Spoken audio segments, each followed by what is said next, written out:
es el tejidos que tenemos y mediante el uso de sutura. Entonces aquí, por ejemplo, podemos ver cómo tratamos de hacer a un lado el cordón. Otra diferencia también es que cuando nosotros tenemos indirecta, que también proporciona una línea profundo, esa cortina que han elegido de cuidado del cordón espermático, hay que empezar a un saco de hernia indirecta que se encuentra pegado a nuestro conducto, o perdón, cordón espermático, y por tanto empezamos a separarlo para sustituirlo a la cavidad. Ahora, ¿qué es lo importante? Como podemos ver, aquí se está haciendo también de igual forma. Se hace a un lado nuestro cordón espermático y tenemos que tener el cuidado de reconocer por dónde están pasando los nervios. Justamente cuando nosotros hacemos una reparación en cirugía abierta, corremos el riesgo cuando encontramos al paciente. Entonces es importante identificar antes de realizar la sutura y los puntos o hacerlo con mucho cuidado para evitar lesionar los nervios. Para eso justamente es que hemos hecho nuestro repaso de anatomía para saber los ligamentos de dónde a dónde o cuáles son los ligamentos que van a conformar nuestro canal. ¿Cuáles son esas referencias de dónde a dónde podemos nosotros considerar el anillo inguinal externo, el interno profundo? Bonito, en su cajón le metí su bola. Saca, una vez que voy a salir tienes que sacar tu bola. Después cuando ha abierto la puerta para decirme que ya ha sacado su bola, salgo bien parado con su pelota. Se realiza una disección del conducto espermático para sus componentes, una disección del saco urinario con ligadura. Tenemos que resolver el saco. Muchas veces se lo liga y se lo resecciona. Y posteriormente vamos a reconstruir el piso. Estamos hablando de que hemos hecho una y ya tenemos un defecto de pared que protruye a través del piso del Tú mismo lo debes. La reparación de Bassini se caracteriza porque esta reparación se hace en triple capa. Estamos hablando de que vamos a suturar el músculo oblicuo interno, el músculo transverso del abdomen y también la fascia transversalis. Como pueden ver aquí, se tiene que identificar cada uno de estos tres. Y con sutura discontinua están llenando. Cada uno es un hilo diferente. Puede manejar la tensión. Entonces recordamos que estas tejidos propios son técnicas a tensión, porque vamos a llenar los tejidos para cerrar el defecto de pared.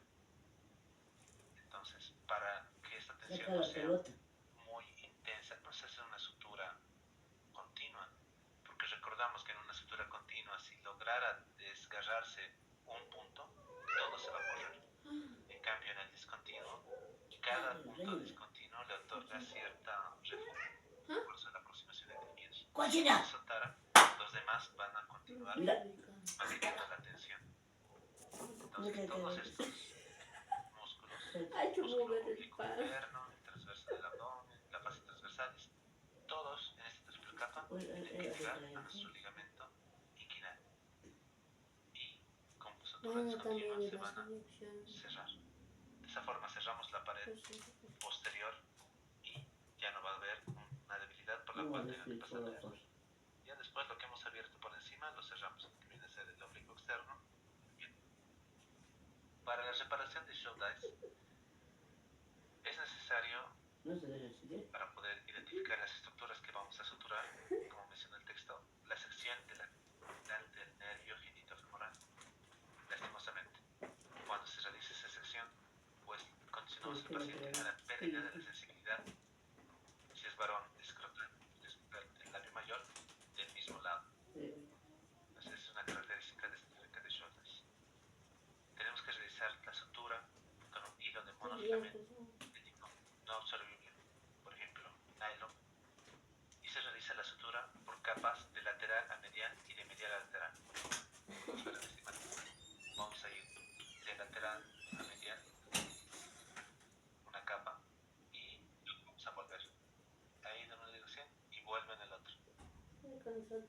Y a eso se refiere esa diferencia. En cambio aquí eran Cuando yo todos, te acaricio, es vos continuo. no te levantes. Acá es ¿Te has entendido? continua y se va pero en direcciones diferentes. Primero se va en una dirección y luego vuelve en otra dirección. Esa es la técnica de Shoulder.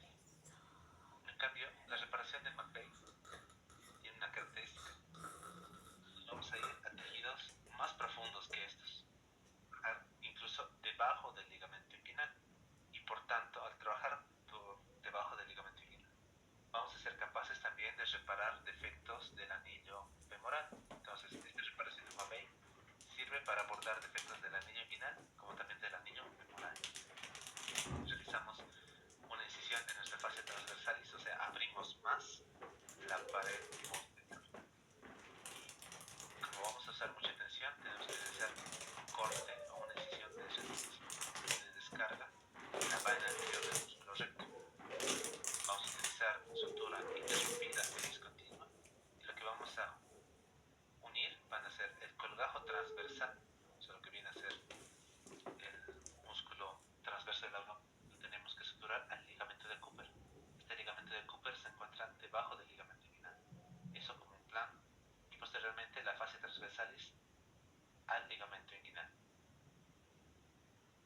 Parecido a nuestra técnica de Bassini, pero vamos a trabajar no solamente con el ligamento inguinal, sino también con el ligamento de Cooper. Luego también tenemos la reparación de Sarda.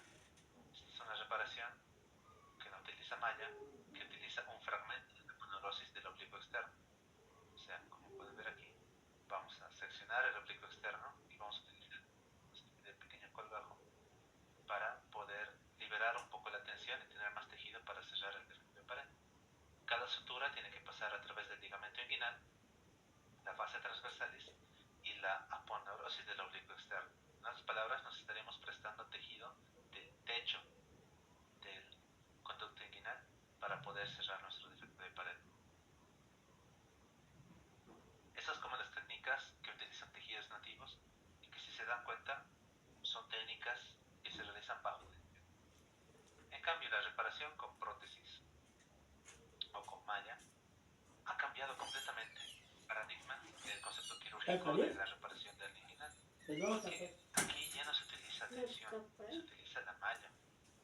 Entonces, la eniplastía basada en mallas es la técnica quirúrgica general que se realiza con más frecuencia debido a su eficacia y buenos resultados. Al hacer esta reparación con tensión, si hablamos de tensión, estamos hablando de dolor. Estamos hablando de que cuando el paciente haga algún esfuerzo, hay riesgo de que los puntos se suelten. En cambio, cuando hacemos reparaciones sin tensión, disminuimos el dolor al paciente, disminuimos la probabilidad de que por la tensión se suelte la sutura, y más bien el uso de malla previene o refuerza la cicatrización para prevenir la recidiva de leal. Es por eso que es la técnica de elección. Veamos, la primera técnica, que también la hemos visto en antecedentes, es justamente la reparación sin tensión de Lichtenstein, en la cual se realiza la reparación libre de tensión al reforzar el piso. Hacemos prácticamente lo mismo que al principio. Encontramos este escenario, liberamos nuestro cordón espermático, reducimos el saco y tenemos nuestro defecto de pared. Entonces eso no lo usamos. De preferencia, solamente colocamos la malla. Se coloca la malla en el piso, de esta forma, como una especie de lámina, en una plancha plana, y le hacemos un ojo de cerradura para que pueda pasar nuestro cordón espermático. Debe extenderse entre 2 a 3 centímetros por encima del triángulo de Hesselbach o por encima de nuestro sitio de defecto.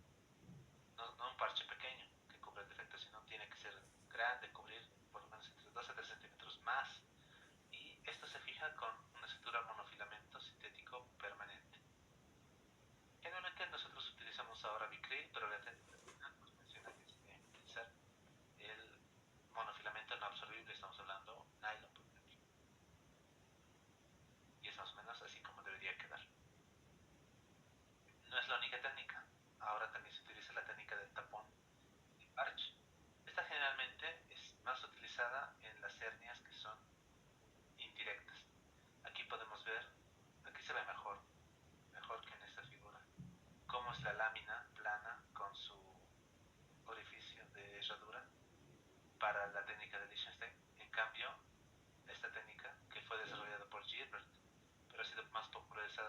Jacob-Robbins, también conocida como técnica de Runcup, es el uso del tapón y el parche. Entonces, aparte del parche o la lámina, también vamos a utilizar un cono o un taponcito.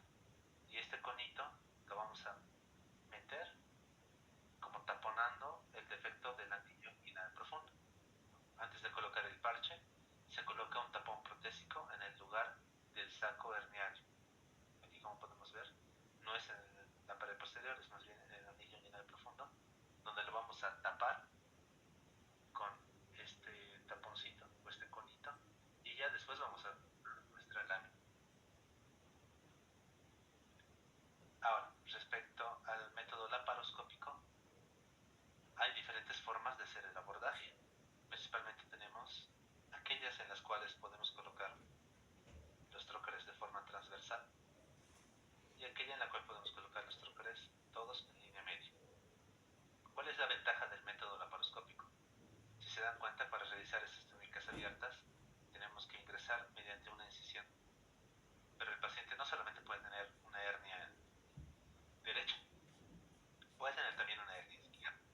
Entonces, generalmente los pacientes se iban con los cortes. Terminábamos uno y pasábamos al otro lado para operar el otro lado. En cambio, con la cirugía laparoscópica, con las pinzas y la cámara podemos trabajar un lado y luego trabajar el otro sin tener que hacer nuevas incisiones, sin tener que cambiar o aumentar puertos. De igual forma, incluso si los tenemos verticales, también podemos dirigirnos triangulando hacia las zonas inguinales de un lado y del otro. Veamos. Dentro de las técnicas que vienen a ser laparoscópicas, son dos las más representativas. Una, por ejemplo, es la preperitoneal transabdominal o técnica TAP, en la cual nosotros ingresamos a la cavidad peritoneal, o sea, a través de la cavidad abdominal peritoneal, para alcanzar nuestra región inguinal, pero por la cara interna, podríamos decir. Ya no lo vemos desde arriba, lo vamos a ver ahora desde adentro. Por tanto, es en una perspectiva intraperitoneal. De igual forma, se reduce el sacro herniario. En este caso sería que se lo jala de nuevo a la cavidad peritoneal. Se realiza una apertura del peritoneo y se introduce una malla, 10 por 15 centímetros más o menos. Este color naranja se tendría a ser más o menos una malla que vamos a introducir.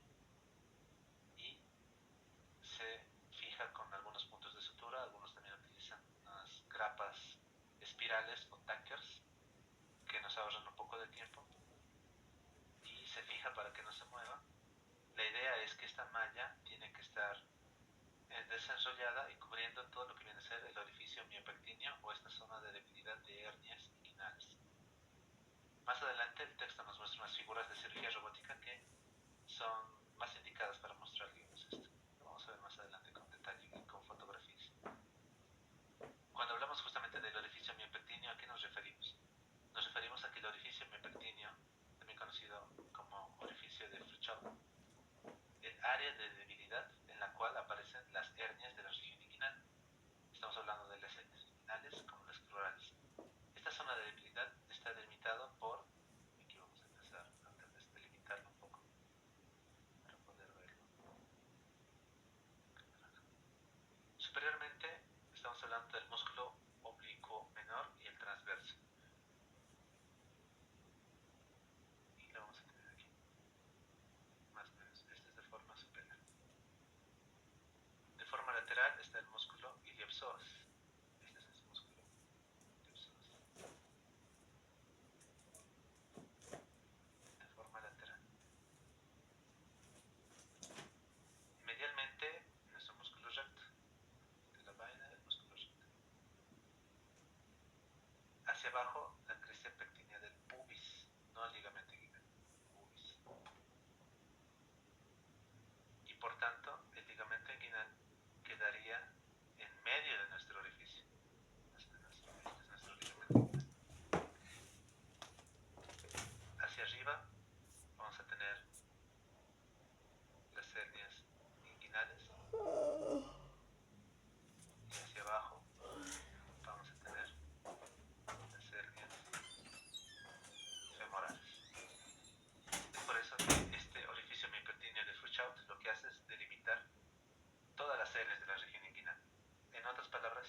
sitio de debilidad por donde aparecen las hernias. Y por tanto, es a ese nivel donde nosotros tenemos que desarrollar nuestra malla.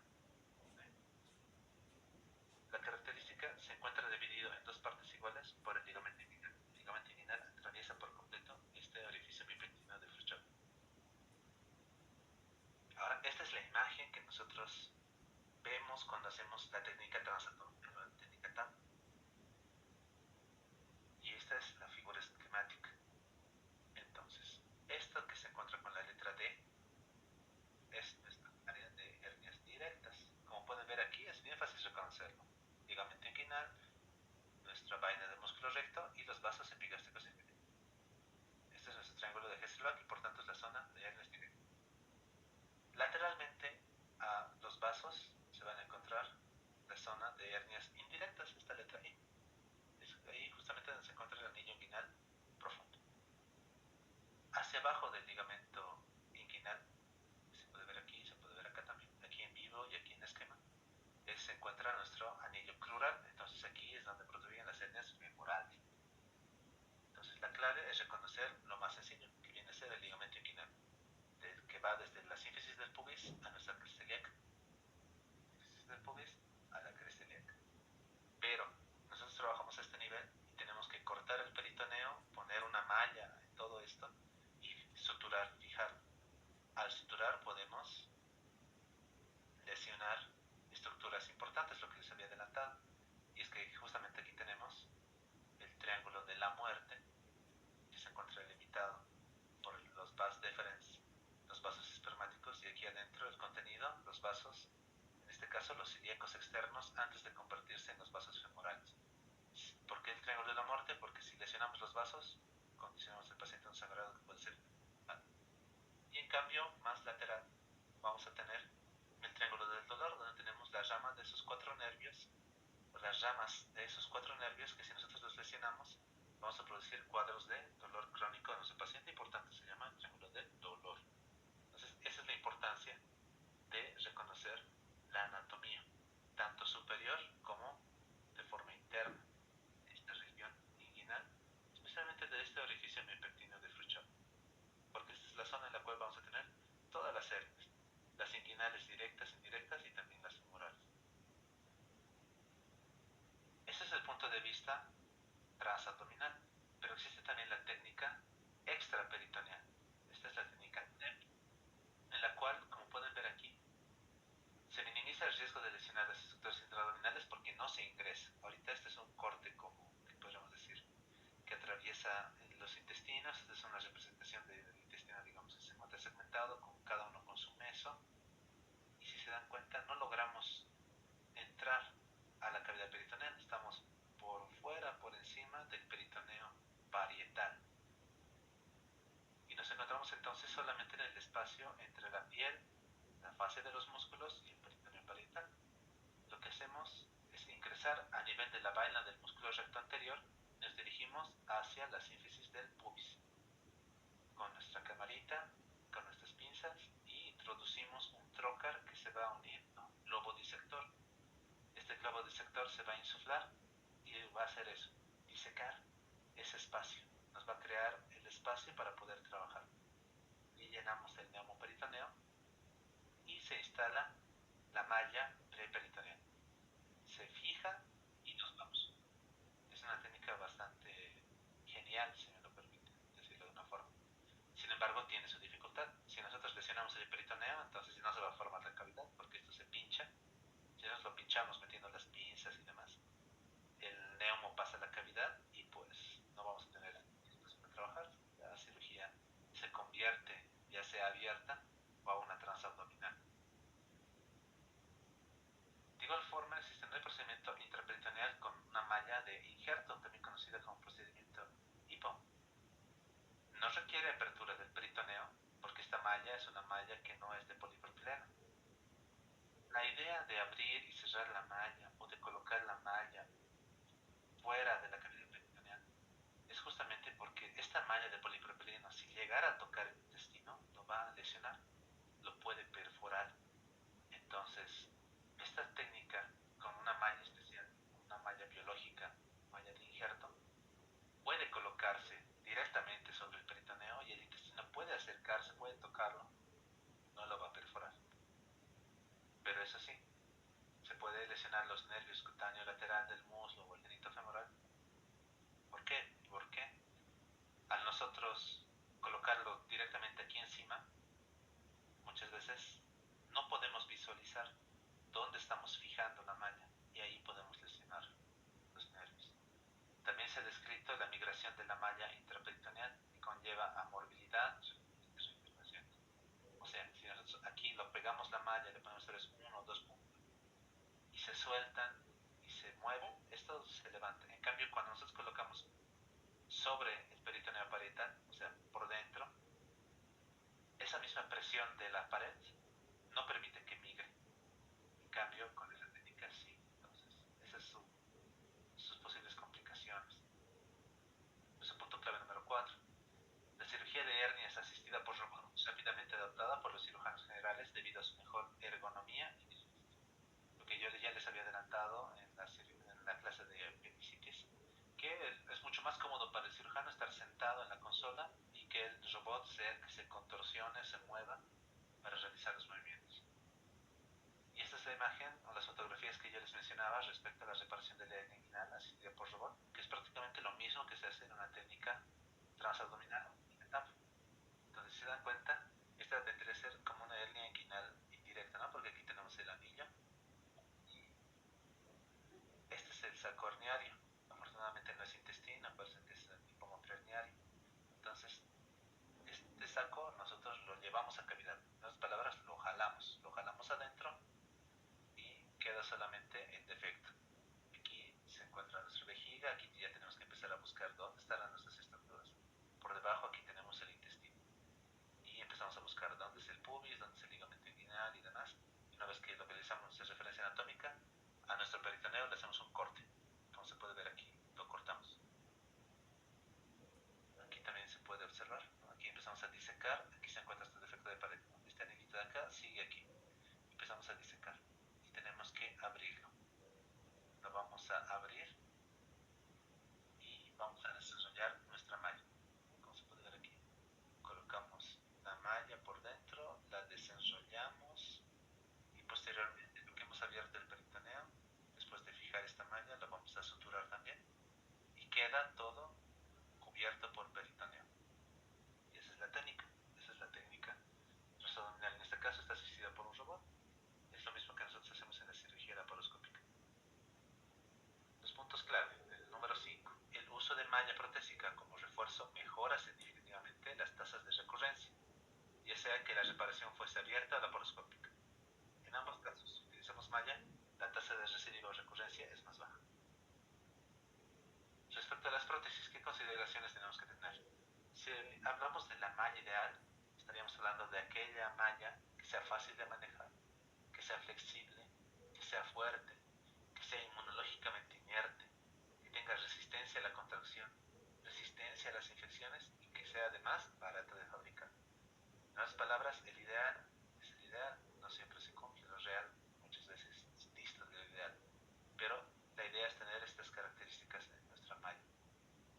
Tenemos entonces las mallas de material sintético, las más frecuentes polipropileno y algunas también de poliéster.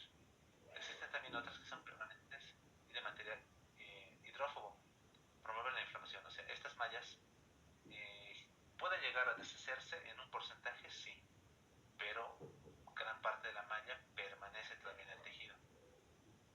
Esta malla pues promueve la inflamación. Lo que hace la malla no es reforzar como tal la hernia o el defecto de pared, porque es una tela, o sea, es una malla, son puros. Lo que más bien va a hacer esta malla es promover la inflamación y le va a servir de molde a las células de la inflamación, a las células de reparación, para que se metan en esos orificios, ese tejido, ese colágeno y demás, y es ahí donde se forma la cicatriz. Esa cicatriz toma semanas que se forma, estamos hablando de por medio de 4 a 6 semanas para tener una cicatriz decente. Y es recién la cicatriz la que va a proteger de la recidiva de la hernia, no es la malla como tal, sino que más bien la malla es ese molde para que se forme la cicatriz, ya que promueve la inflamación. Ahora también existen las mallas biológicas, ¿no? Que generalmente deberían utilizarse en casos contaminados o en casos con riesgo de infección. Y también, lastimosamente, no tienen mucha resistencia, sus tasas de rotura son más altas que con las anteriores sintéticas. Respecto a las técnicas de fijación, pues generalmente se pueden fijar mediante sutura, mediante grapas, en este caso generalmente se utilizan grapas espirales o tackers, y también mediante la fijación con dispositivos mecánicos. Ahora, también existen mallas que tienen la apariencia de un sticker, porque tienen autofijación, utilizan ciertos tipos de adhesivos que ya no es necesario fijar, tú solamente lo colocas y automáticamente se adhiere. El gran problema es que cuando nosotros estamos desenrollando la malla, acomodándola, podemos moverla de un lado a otro, y si nosotros ya adosamos la malla, se pega, y si nosotros la despegamos, ya pierde ese poder de adhesión. Ese sería tal vez el defecto de las que tienen autofijación. Respecto a las complicaciones comunes de nuestras cirugías, pues como toda cirugía siempre hay riesgo de hemorragia, de infección, de formación de seroma. Por el dolor puede haber retención urinaria, por el dolor también puede haber ilio, y como trabajamos cerca de estructuras delicadas, pues puede haber lesiones a estructuras adyacentes. Como complicaciones específicas, pues tenemos la recidiva de la hernia, que depende de muchos factores. Podemos estar hablando de malnutrición, inmunodepresión, diabetes, uso de esteroides, tabaquismo, tamaño incorrecto de malla, isquemia tisular, infección, tensión, y también el abordaje por un plano virgen. O sea, mientras más reparaciones tenga el paciente, pues tiene mayor riesgo de que el tejido sea de mala calidad y pues condiciones recidivas. Tejidos vírgenes, por decirlo así, que nunca han sido sometidos a cirugía, pues podemos tener mejores resultados. Respecto al dolor, el dolor tiene la característica de ser, por un lado, nociceptivo, que es el más común, que es secundario a la inflamación y por tanto se trata con antiinflamatorios. Pero también podemos estar frente a un cuadro de dolor neuropático. Esto es secundario a un daño directo al nervio. Esto generalmente debe tratarse con analgésicos bioral o locales. También puede haber dolor de tipo visceral. Este de tipo visceral por lesiones a nivel del plexo simpático. Y el cuadro crónico o el cuadro de dolor localizado a este nivel se conoce como inguinodinia.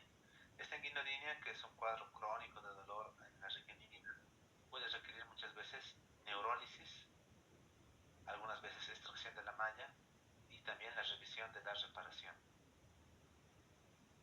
Otro tipo de complicación específica es, por ejemplo, la lesión del cordón testicular o incluso hasta de los testículos, lo que generalmente conlleva a orquitis, o sea, inflamación, o atrofia, y se traduciría en infertilidad.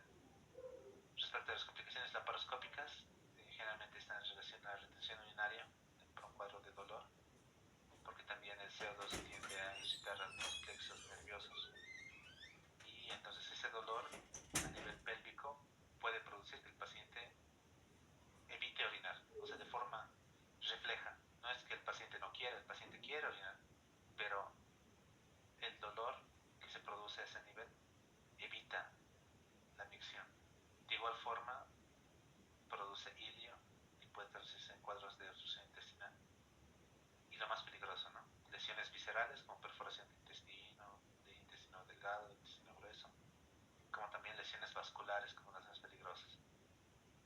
Luego también la formación de hematomas o seromas, eso a nivel de las heridas. Nuestro punto clave número 6. La recurrencia, el dolor y la calidad de vida son las variables con las que se miden los resultados de la reparación de la hernia. O sea, una hernia va a ser exitosa cuando nosotros veamos que no tiene recurrencia, que el paciente tiene el mínimo dolor posible y que más bien mantiene condiciones de una adecuada calidad de vida. Y nuestra última pregunta del capítulo nos dice, ¿no? ¿Cuál es la tasa de recurrencia para la técnica de Lichtenstein?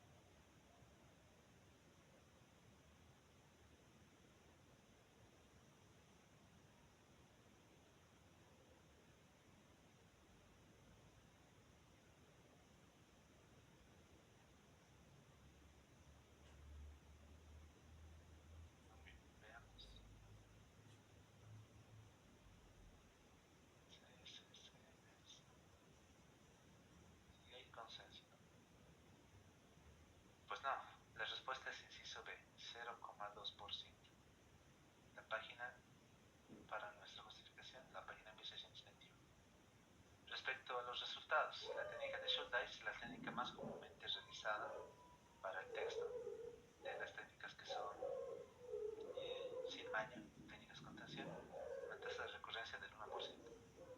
En cambio, la técnica de Liechtenstein tiene una tasa de recurrencia muy por debajo, ¿no? 0,2%. Las técnicas laparoscópicas tienen una tasa de recurrencia hasta 10%. Y las técnicas abiertas, 4,9% de recurrencia promedio. O sea, la que tiene la menor tasa de recurrencia es Liechtenstein. Estamos hablando de 0,2, no del 2%. 0,2. Creo que todos se han equivocado.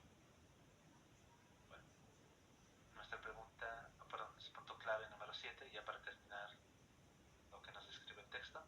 La reparación laparoscópica de la hernia inguinal produce menos dolor. Sin embargo, el dominio de esta técnica tiene una curva de aprendizaje más larga.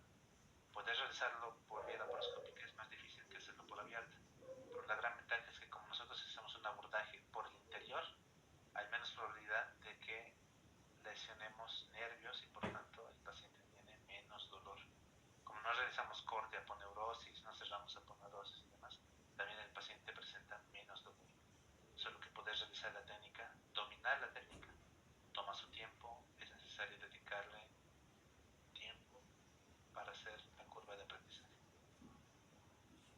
Muy bien. Eso respecto a lo que nos presenta el texto sobre las hernias de pared abdominal y han visto más dedicado a lo que vienen a ser las hernias inguinales y crurales.